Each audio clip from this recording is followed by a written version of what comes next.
ulama, respected guests, Assalamu alaikum wa rahmatullahi wa barakatuh. Bismillahirrahmanirrahim. Today I'm here in front of you to discuss and introduce to you Imam Youth, which is basically an organization which is set up under the guidance of Majlis Ulama Shia to cater for the needs of the youth, specifically the Shia youth nationwide. We have recognized that the youth in this country need a single platform that they can belong to, and that each one of them can say they are a part of. And that's where we have outlined some objectives. And one of the main objectives that we have outlined is unity and coordination amongst our youth in this country. And this can only happen if we have stronger regional communities. For this, we have implemented a zonal structure, which I'm sure some of the other ulama will discuss. And with this zonal structure, we have divided the country into 5 zones. And within each zone, there will be a number of centers, number of Imam Barabas that will work together to serve the communities on various projects. Each zone will have their own coordinator for the youth, and each Imam Barab will have a representative that will also be a part of that zone. We would like for our centers and our successful youth programs to be able to share progress with each other. There are a number of youth communities, such as Watford and Luton, that are very organized, and the youth in those communities are holding regular events, and they are able to gather the youth together on a regular basis.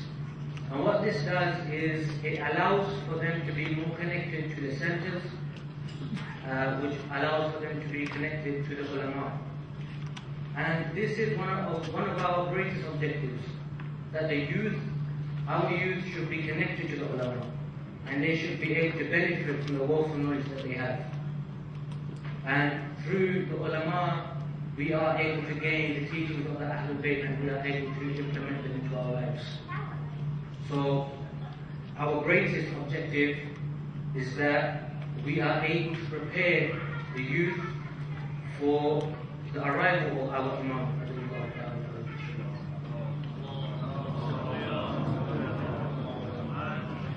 The youth, as you know, and I'm sure the ulama will support me in saying this, that the Prophet has emphasized on the youth and their affairs, and he has encouraged youth towards self-building and character building.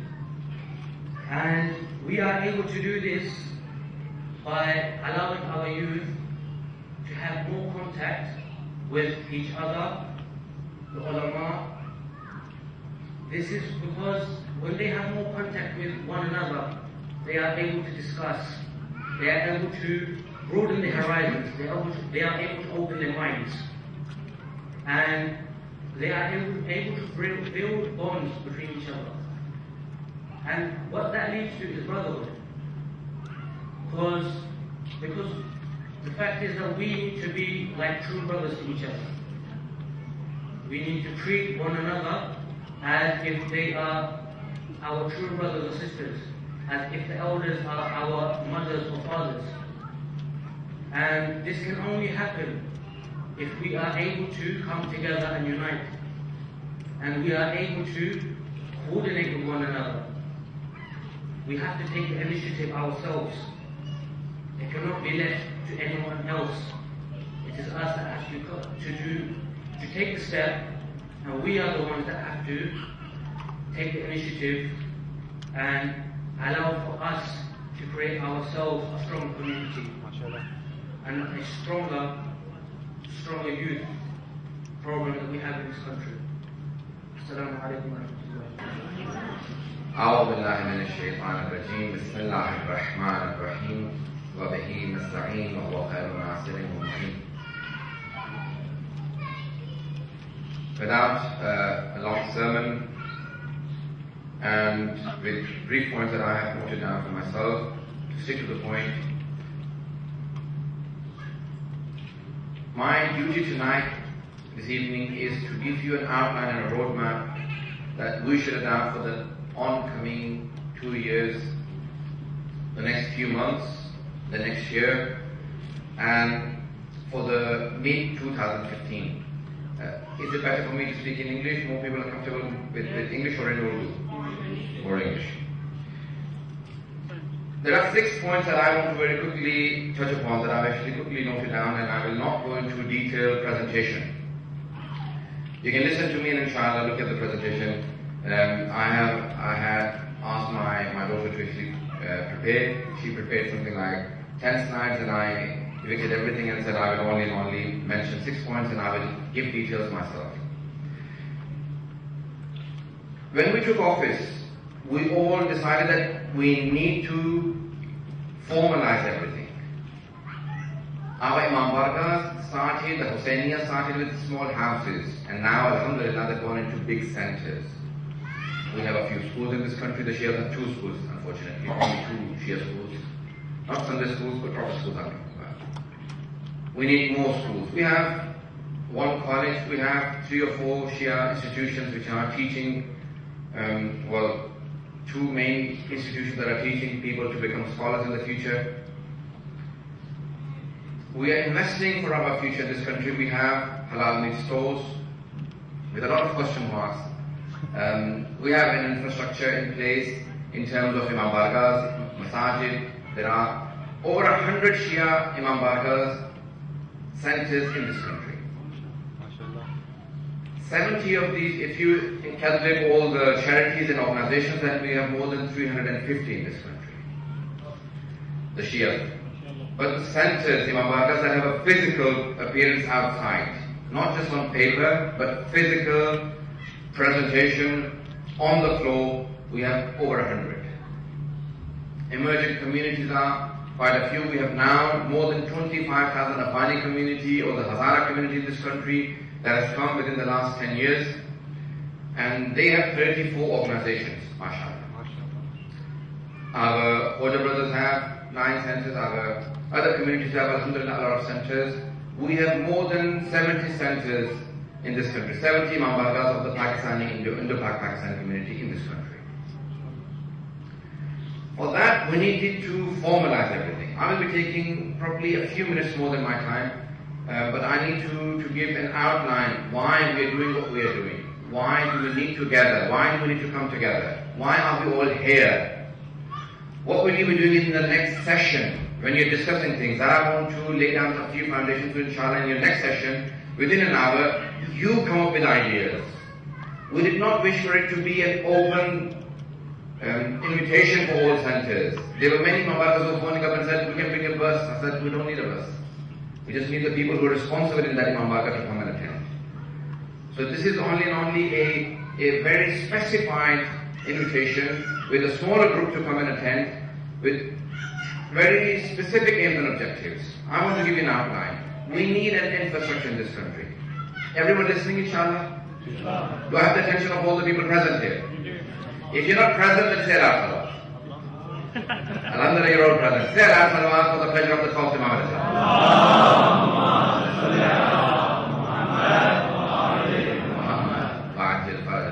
This is the first time it hasn't worked. Usually when I say if you're not paying attention to Salawat, everyone just says Salawat. But Alhamdulillah, this has worked the first time in my life for the past 15 years that I've been doing public speaking. Dear brothers and sisters, when we came in office, just like all Imam Barkas, Majlis Ulama was running on ad hoc basis. Our scholars had put in so much effort into bringing it where it is today. Had it not been for those early scholars who laid the foundations of Majlis Ulama and took the things in their own hands and brought it to where it is today, it is their contribution that we are where we are today. But things needed to be formalized, and we all decided that we need to place an infrastructure so we can take things further. In the first 2 years when we came into office, we tried and we did manage to visit all the Shia centers in the UK, and we managed to visit all the centers twice in those 2 years. Many times we left 9 o'clock. I left my house at 9 o'clock on Sunday and came back at something like 6, 7 a.m. on a Wednesday. 3-day tour to visit all the centers. There were many visits like that, to make sure that we actually reach out to our mu'mineen brothers and sisters, listen to them, visit them and see the needs of our society. As a result, in our next 2 years, I was elected again in May, early May. For the next 6 months, what we want to do is we just want to make an infrastructure for the entire country. And for that, I wish we could show you the detailed presentations of the visits that our scholars have done in the second or the third time that we are now in office. We are collecting data from all the centers. How many centers have a madrasa? How many centers do not? How many centers have a committee for the youth? How many centers have a committee for the women? We need to cater the needs of all the people that are in our society. Even the elderly, even the people who have other issues, mental health and others. We've recently had a few meetings with that. I can't go into the details. So now we've divided the entire country into 5 zones. For the Panchadan, the 5 holy personalities. London zone is named after, each one of these zones is named after one of the Sahaba of the Holy Prophet and the Ayyam. So London zone itself and the surrounding areas, we have 16 centers in the London zone or zone 1, and it is named after Hazrat Ja'far al-Tayyar, who is the brother of Imam Ali ﷺ, one of the first Shuhada, and he's a companion of the Holy Prophet Hazrat Ja'far al-Tayyar, and a member of the Ahlul Bayt. Second zone is West. There are 7 centers in that, in Wales and all the centers in the West, and that is named after Hazrat Ammar Yasir. Birmingham and the Central Zone, Midlands, East Midlands, Central Midlands, West Midlands, from Luton all the way up to Nottingham, there are 12 centers, and we've named that zone after Hazrat Malik Ashtar, Zone Malik Ashtar. The 4th zone is Greater Manchester, Bradford, all the way north of England, up to Newcastle. There are 20 centers, that's the biggest zone, and we have named that after Hazrat Abu Dharr al-Ghafari, Zone Abu Dharr al-Ghafari. And Scotland has 5 centers, and that is Hazrat Salman Farsi, Zone Salman Farsi. Now, each zone has 5 coordinators. 1 alim from Majlis Ulama, 1 for the centers, 1 for the women, and 2 for the youth. Imami youth boys and Imami youth girls. That's what we need to develop, inshallah, in the next 6 months. Our plan is that we will be developing an infrastructure for all of these zones. So each zone has 5 coordinators. With 5 zones, you have 25 altogether. And then we have central coordinators that you, inshallah, heard today. The central coordinator for the entire country is Ahsan Rada Sahab for Imamiya Council, for Imamiya Women Sister Khanum, Sister Tawfiq Fatima Naqabi, and for youth, Brother Saif Shah, that you just heard. And for Imamiya girls as well, we have a sister, but inshallah we have not developed. Originally we were planning to keep Imamiya girls and the Imamiya women, and they would have developed separately. But inshallah in the future we want to develop a separate 16 to 25-year-olds, boys and girls, 2 separate entities, Imamiya youth boys and Imamiya youth girls. Now, for the infrastructure, what we want to do is that without an infrastructure there is no success. The governments have extreme, huge planning. We need to plan for our country. We need to plan for the Shias in this country. We are law-abiding citizens. Alhamdulillah, we have not had any incidents from the Shia community. No complaints from the government, from the police force. We invited the police commander for the Metropolitan Police. He came in. Alhamdulillah, we have all a very good relationship. There are no complaints about the Shias. The mainstream Shias do not have any complaints. There may be an odd 1 or 2 complaints about certain extremist Shia groups or people who are trying to spread hate speech, but not from the mainstream Shias. Alhamdulillah, we have no complaints. Very few people from the Shia community in the prisons, which is alhamdulillah a very good sign. There are some people in the prisons, but very few people. In London area, in South London, there were 16 people, and majority of these were not from Pakistani community. So alhamdulillah, we are law-abiding, and the government and the authorities recognize that we are not a threat in terms of extremism, in terms of terrorism.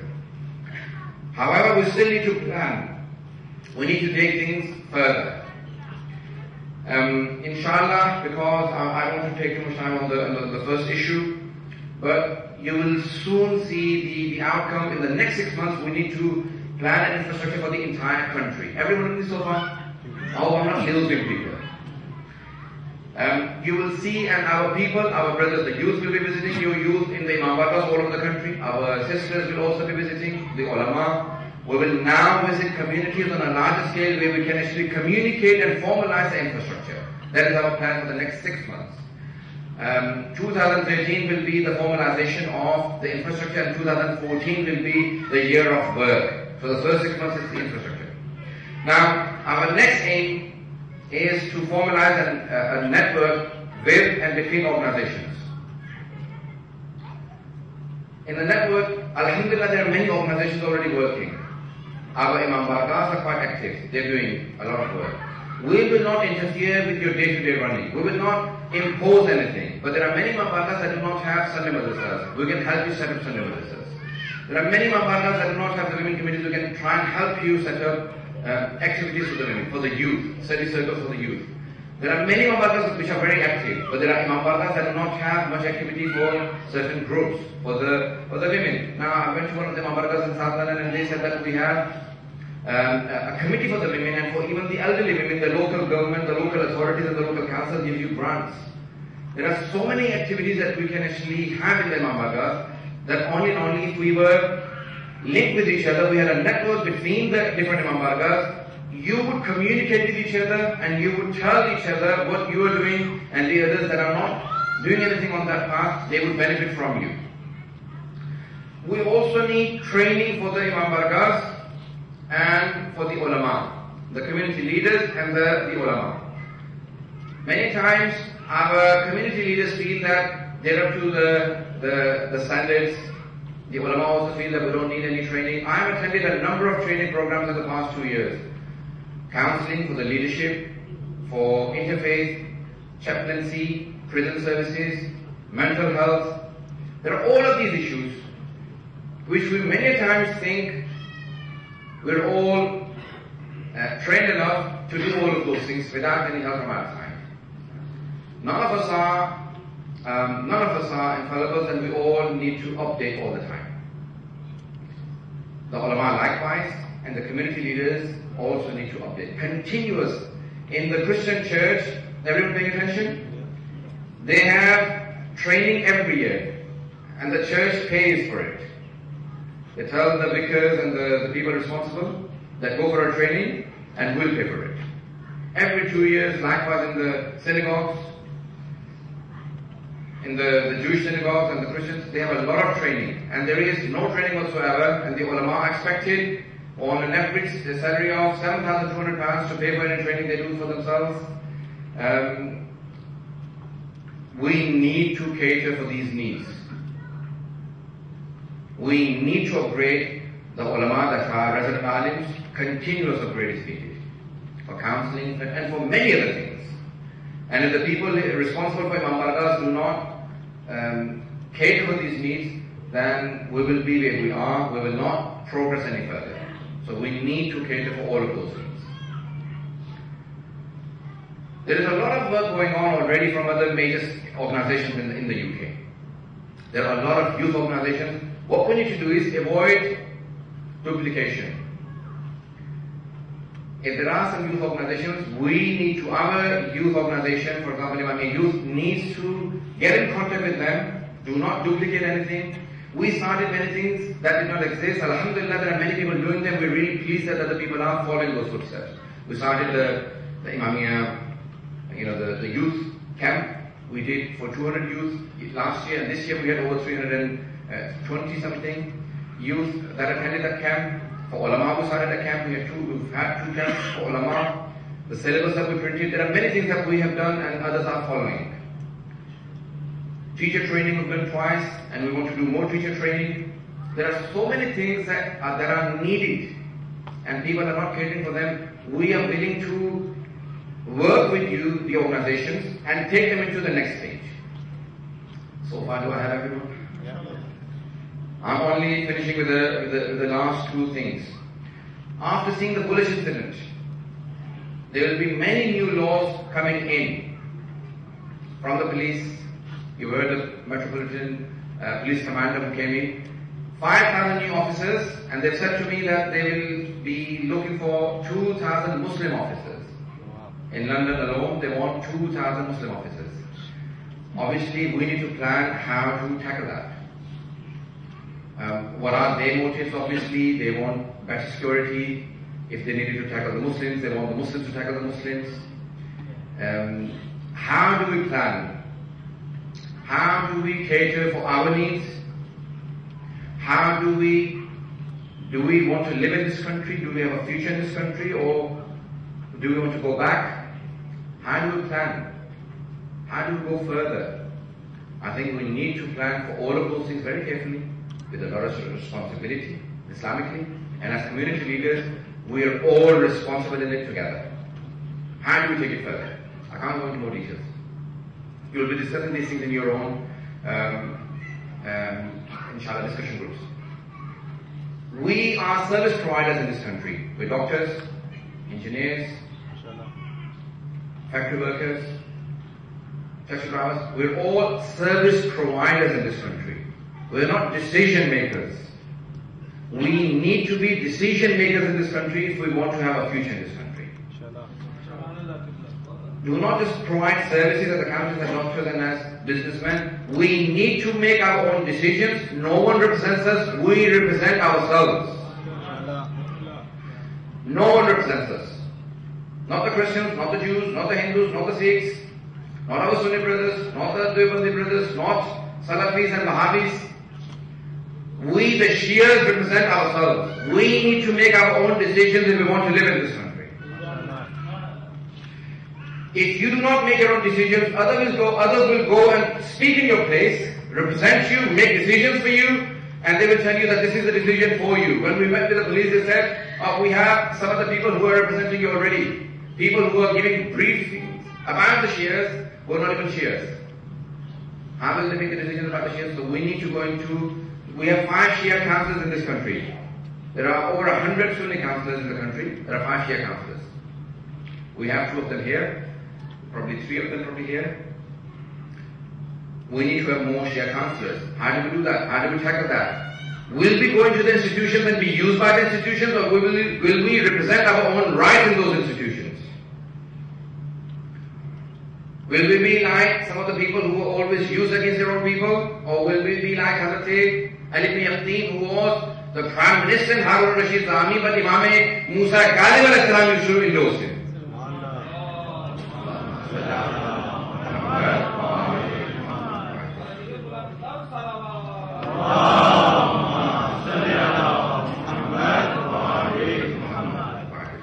We need to plan all of those things. Brothers, if we are not serious about staying in this country, then let's pack up and go back to Pakistan, India, Iran, go back. But if you are here, then plan for your next generations, because they are not ready to plan for themselves. Our children did not choose to come to this country. We chose to bring them to this country. You chose to come here. Now we need to plan for them so they can live as Shias and followers of Ahlul Bayt al-Islam in this country. Your best decision was not to come to this country. Your best decision to come to this country and remain as a follower of Ahlul Bayt al-Islam. That was your best decision. To remain as... Otherwise, if you are losing faith, and many people have left the faith, that wasn't wise to come to this country. If you lost faith because you came to this country, that was one of the worst decisions that your parents and you made to come to this country. So please, we need to plan ahead. Now, one of the first steps that you can take, inshallah, our facilitators will tell you how to go further. We're not expecting you to do everything yourself. How to go into the local politics, how to formalize your relationships with the police, with the local authorities, with the grants and everything that comes into place. They will tell you all of that. And that's the next step. That's what we'll be discussing in the group discussions that we'll have now. One of the first things you can do is become members of your interfaith forums. Every city has a lot of interfaith forums. Become members of that. There are Christians, Jews and everyone on it. The government will be looking at Imam Bargas and Islamic centers. They think that these are serious. It makes a good impression. So become members of your local interfaith forums. You don't have to do anything. It's only attending those meetings twice or 3 times or sometimes 4 times in 1 year. So become members. Or also try and learn how to be more involved with your local MPs, your local councillors and the local police. With that, I do not wish to take more of your time. I'm not sure how much over my time I've spoken, but inshallah you will respect that this is not a day. I can give you a very wonderful speech, make you jump on your seats. I've learned all of those things. These are inborn qualities. I can do all of that. But that's not what you're here for. You're not here for a majlis or a milad. You're here to plan for your next generations, for yourselves. And it may be a very serious meeting, but it is a serious meeting for a purpose. It is a convention in the name of the Prophet Muhammad Islam to prepare ourselves and our next generations for the coming of the Prophet Muhammad Islam. And you're here for that purpose. So you may think that it is a very serious meeting, but it is a serious meeting for a purpose. I hope that you enjoy that seriousness and take the responsibility on your shoulders because you've done so, becoming executive in your Imam Bargas, and take your community further. We cannot remain where we are and be satisfied with ourselves. We need to go further. وآخر دعوانا أن الحمد لله رب العالمين.